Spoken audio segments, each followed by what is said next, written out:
Most people will never reach true financial freedom in their lifetime, not because they're lazy, not because they lack intelligence, but simply because the system was built this way from the very beginning. It's a structure designed to keep people constantly busy, mentally overwhelmed, yet just comfortable enough not to rebel. And by the time most people realize the game isn't fair, it's already too late, because no one ever taught them the rules from the start. That's the truth no one says out loud. They tell you to budget, to work hard, to buy a house, to invest in the market. They repeat endlessly that financial freedom is only possible through discipline. But let's be honest, discipline alone has never set anyone free. If that were true, every nurse, every teacher, every factory worker who saved all their life would retire wealthy. But they don't. Because the issue isn't effort, it's the structure of the system. Financial freedom isn't just about money. It's about control. It's the ability to manage your time, to have choices, to feel safe.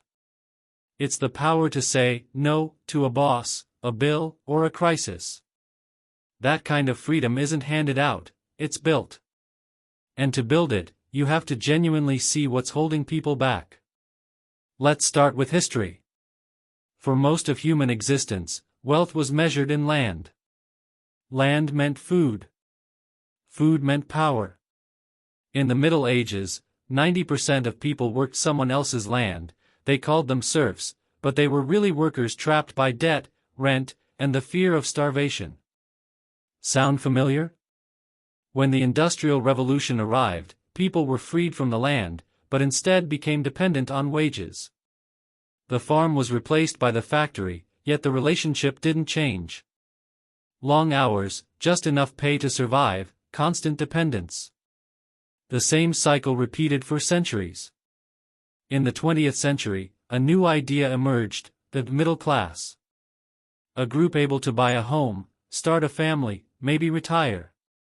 Yet even then, true freedom was rare. Because the entire system, from school to work, from consumer culture to advertising, was built to push people to earn constantly and spend at the same speed. Now we arrive in the 21st century. Productivity is higher than ever. Technology is advancing at an unbelievable pace. But wages? Barely moving. The middle class? Shrinking. The cost of living, housing, healthcare, education, has skyrocketed. Debt is no longer an option, it's the default. Student loans, credit cards, car loans, mortgages, hospital bills.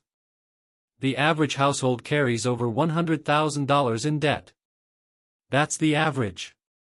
So ask yourself, if people are drowning in debt, who's benefiting? And then there's the most subtle enemy of all, inflation. Like a silent thief. The money you hold today is worth half of what it was 20 years ago. And the so-called solutions? Printing more money. Lowering interest rates. Stimulating the economy. But every time, asset prices rise even more. Stocks, homes, commodities. And who owns these assets? The wealthy. They get richer. Those who own nothing fall further behind. This isn't a mistake. This is the engine of the system. A structure powered by debt, greased by inflation, and sustained by uncertainty. And here's the painful part, the system trains you to blame yourself. Didn't save enough? Your fault. Can't buy a house? You're not working hard enough. Struggling to make it to the end of the month? Budget better. The system never takes responsibility. It only sells you a new app, a new course, a new product, keeping you on the same treadmill. The truth starts to hurt, but that's exactly when it begins to make sense. Most people will never reach financial freedom because financial freedom doesn't come from income alone. It requires leverage, something most people never get. They earn money by working. They trade time for a paycheck. But real wealth comes from the opposite, when your money works for you.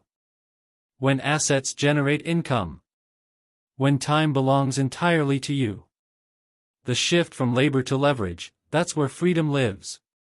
And most people never learn how to make that shift. Most people get stuck in loops that feel like progress but keep them in place. Get a job. Take a loan. Buy things in installments. Update your lifestyle. Chase a promotion. Pay taxes. Maybe retire. But the problem isn't just debt. It's the dependencies debt creates. If your survival depends on your paycheck, you can't take risks. If your whole life is financed, you can't say no. If your identity is tied to the things you consume, you spend years working for an image created by others. Now look at the upper class, those who are truly financially free. They play by entirely different rules. They don't sell their time. They own. They transfer. They grow. They understand taxes, law, corporations, funds. They think in decades, not weeks. And most importantly, they keep the system complicated enough so you never fully understand it. Schools don't teach financial leverage. No one tells you inflation lifts wealth upward. No one explains that passive income isn't a fantasy, but the core strategy of the wealthy. Instead, they feed you the message, work more, buy more, keep up. They turn a treadmill into a journey. And when you burn out? They sell you therapy, coffee, vacations, but never the truth. Here's the truth: financial freedom is an act of rebellion. It's rejecting dependence. It's refusing to spend your life fueling someone else's dream. But you can't rebel against something you don't understand. That's why financial education isn't optional. It's the foundation of sovereignty. And it begins by asking uncomfortable questions. Where is your money actually going each month? How much of your income depends on your labor, and how can you change that? Which skills can grow over time? Which assets can generate income for you? And the most important one, what can you remove from your life? Which expenses, which habits, which validation needs are chaining you? Because real wealth isn't owning more, it's needing less. Not for the sake of minimalism, but strategically, because every dollar saved is a seed, not a sacrifice. This is where mindset comes in. Most people react to money. The financially free design around it. They build safety margins. They anticipate volatility. They understand the difference between price and value, between urgency and importance. They don't chase the market, they wait, prepared, for the storm. This isn't theoretical. Families who stay wealthy for generations didn't do it with stock tips. They owned assets like land, businesses, royalties, things that generate income regardless of the economy. They passed down not just money, but knowledge, structure, and strategy. They turned money into a system. Everyone else learned to stay a consumer. Earn. Spend. Repeat. If you have a job, be grateful. If you don't, be ashamed. Borrow for education.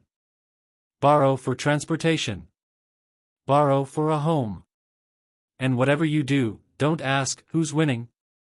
Don't question how money is created.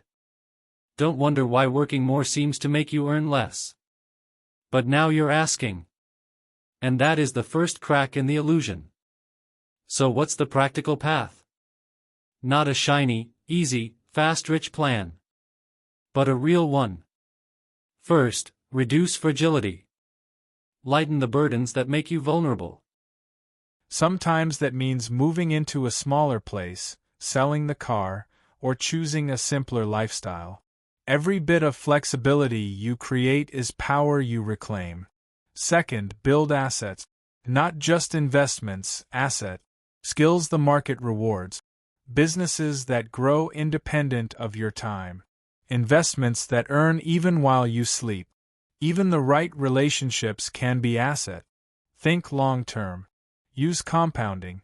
Third, protect your mind. Don't let the news, ads, or fear swallow you. Study history. Understand systems. Stay curious about human behavior.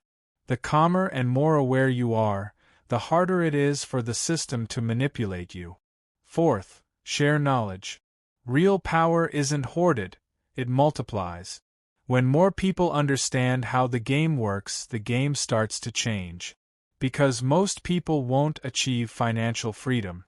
Not because they can't, but because no one ever showed them the way. They were handed a script called life, and anyone who deviated from that script was punished. But you don't have to follow that script. You can write a new one. That script begins with awareness. Then comes control. And finally freedom. Real freedom. The kind where you choose how to spend your life, where unexpected events can't destroy you, where money isn't the force that controls you, but the force you control. Is it hard? Yes. Is it possible? Absolutely. And it starts now. If this made you think differently, don't forget to follow. History holds all the answers. We'll uncover them together.